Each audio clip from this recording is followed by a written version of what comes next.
Hi everyone, welcome to another episode of AI from the Front Lines. I'm Beena Amanat. I lead our global Deloitte AI Institute.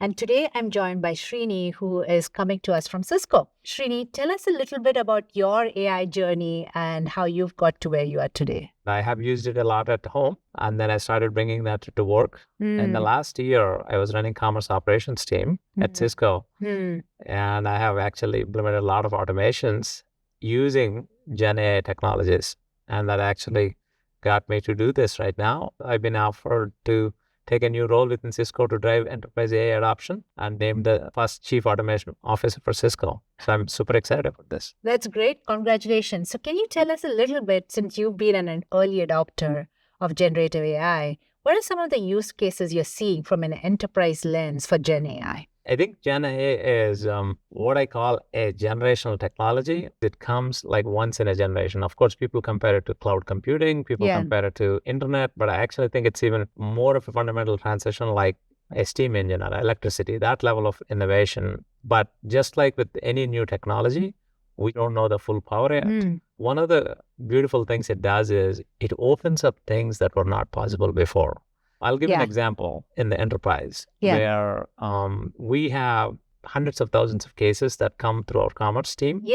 We have a quality control process where we wanted to check if the agents were following everything. So there is like guidelines, and it takes so much time to check them. We would only audit a fraction of them. But with Gen AI, we were able to actually look at all of them and evaluate. So hundreds of thousands of cases. And one other benefit is now I can actually intercept cases before they become really bad, because I got to see the sentiment going down. And then someone calls the partner right away. That is so cool. And with real use case that can be scaled. What are some of the challenges you've seen in terms of scaling AI? The scaling AI is a real challenge, but I think it is one where a lot of it is required with LLM capacity and getting those throughput.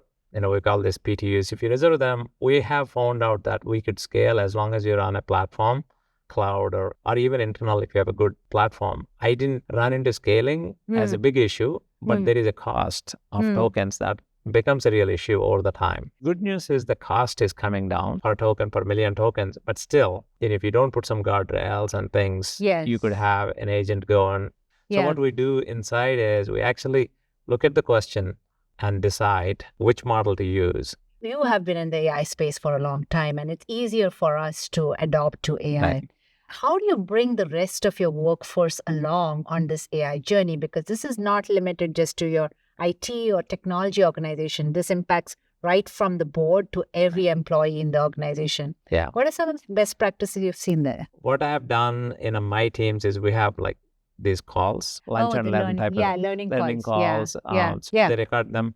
We post them. We bring experts. I have posted, like we have big WebEx spaces where I would say, hey, this is how I use it, how I'm using it. So it just creates a dialogue, and people go, oh, it's not that hard. I can just go and say. People just have to be taken. Open to it. Open to it. And then we have seen real good success. That's amazing. So, our AI from the Frontline series features leaders like you who are on the front lines of applying AI in enterprises. So if you had to leave our audience with one piece of advice, what would that be? I think this is one of the fields that is changing so fast. So if you are a practitioner, if you want to do anything with AI, definitely you have to spend some time keeping up with what's coming. I mean, if you look at this technology, as I said, like it's not perfect. It's a very different model, what do you call a non-deterministic model, probabilistic model. So we just have to be prepared today. Amazing. Thank you so much for joining us, Srini. Thank you, Beena. And thank you to our audience for joining us today. Take care.